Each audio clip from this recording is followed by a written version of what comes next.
Assalamualaikum warahmatullahi wabarakatuh. Perkenalkan, nama saya Feblika Triseva Kurniawan, NPM 19075, Teknik Ekonomi Konstruksi 5A, dosen pembimbing Vivi Aryani SPD MT, Teknik Ekonomi Konstruksi Fakultas Teknik Sipil dan Perencanaan Universitas Bung Hatta tahun 2021.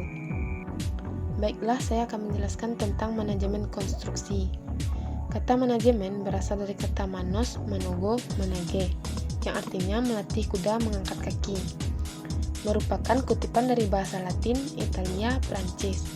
Dalam istilah tersebut, diperlukan langkah-langkah yang teratur dan secara bertahap, sehingga identik dengan mengatur sesuatu dengan fungsinya.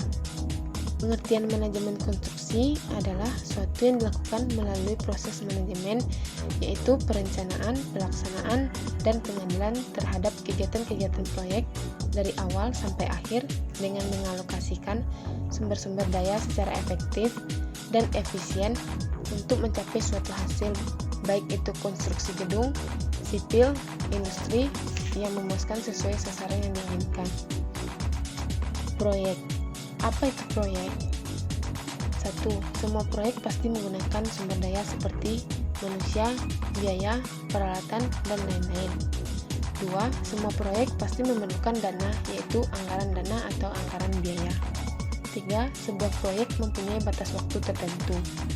4. Semua proyek mempunyai tujuan tertentu. Jadi, proyek merupakan suatu aktivitas yang menggunakan sumber daya, anggaran dana, yang harus dilaksanakan dalam waktu tertentu untuk mencapai suatu tujuan. Ciri-ciri proyek. 1. Memiliki tujuan khusus, produk akhir atau hasil kerja akhir, seperti bangunan gedung, bangunan jalan, bangunan jembatan, dan lain-lain.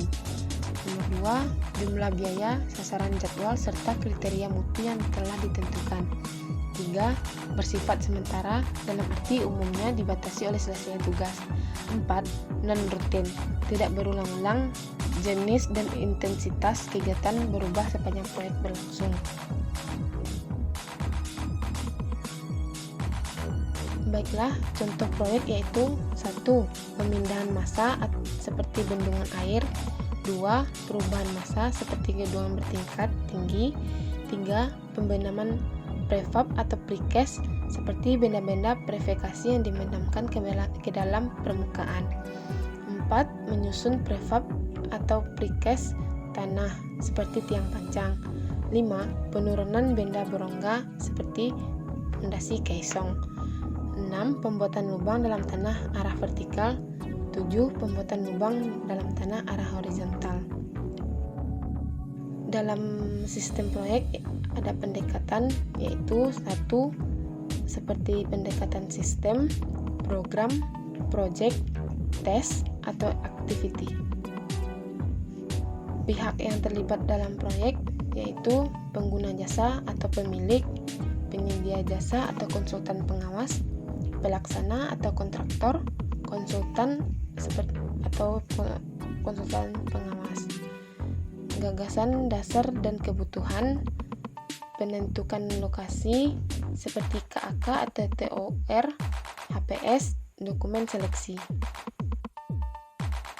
Baiklah, yang kedua kita akan membahas tentang struktur organisasi fungsional. Organisasi adalah sebuah wadah tempat orang-orang memiliki manajemen seperti administrasi bersama untuk mencapai tujuan yang sama untuk bisa disebut sebagai organisasi. Setidaknya harus memiliki plan atau rencana, people atau orang, dan purpose atau tujuan. Pengertian dari struktur organisasi fungsional adalah struktur organisasi yang umum digunakan sebuah organisasi atau perusahaan. Pembagian kerja dilakukan berdasarkan fungsi manajemennya, seperti keuangan, produksi, pemasaran, dan sumber daya manusia.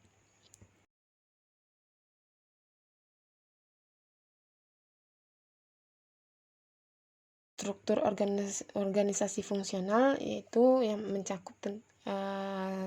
Presiden, kedua R&D Lab, terbagi 2 yaitu VP Manufacturing, 2 VP Marketing, yang ketiga VP Personel, terbagi dua, 1 VP Operation, 2 VP Engineering. Contoh bentuk struktur organisasi fungsional, 1. Dewan Direksi Perusahaan atau yang dikenal dengan CEO atau Presiden. Susunan Dewan Direksinya seperti seorang direktur utama, 6 orang direktur, 3 orang wakil direktur. Yang kedua, manajer perusahaan. Memimpin secara menyeluruh masing-masing bidang manajerial di bawahnya. Yang ketiga, manajer SDM atau Human Resources.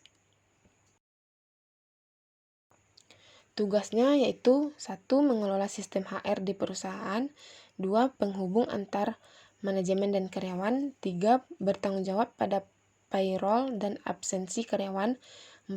Membentuk format untuk proses rekrutmen, 5. Melakukan evaluasi terhadap tingkat kepuasan karyawan, 6. Merencanakan training dan mengevaluasikannya, 7. Mengelola dan mengontrol anggaran HRD, 8. Bertanggung jawab pada proses performance appraisal. Yang keempat yaitu manajer keuangan atau finance dan accounting. Tugasnya yaitu mengambil keputusan, menghubungkan perusahaan dengan pasar modal, mengontrol perencanaan, pelaporan serta pembayaran pajak yang lebih efisien, mengkoordinasikan anggaran dalam perusahaan, mengelola fungsi akuntansi, mengelola alur kas perusahaan, mengontrol pengeluaran perusahaan yang tidak perlu. Yang kelima yaitu manajer produksi atau engineering dan manufacturing. Tugasnya melakukan perencanaan negosiasi dan perorganisasian jadwal produksi. Yang kedua, mengawasi jalannya proses produksi. Yang ketiga, menjadi penghubung antara pembeli dan staf marketing maupun bagian penjualan. Yang kelima yaitu menentukan standar kontrol kualitas produksi. Yang keenam yaitu menilai sebuah proyek dan daya untuk persyaratan. Yang keenam yaitu manajer pemasaran atau marketing, sales, dan service. Tugasnya yaitu 1. Merencanakan strategi permasalahan dengan sesuai tren pasar. Kedua, mengawasi marketing research. Yang ketiga, melakukan identifikasi dan meramalkan peluang yang akan terjadi di pasar. Yang keempat, merencanakan perkembangan jaringan pemasaran perusahaan. Yang kelima, melakukan tindakan pencegahan menghadapi sepinya order. Yang ketujuh yaitu manajer purchasing atau purchasing dan searching.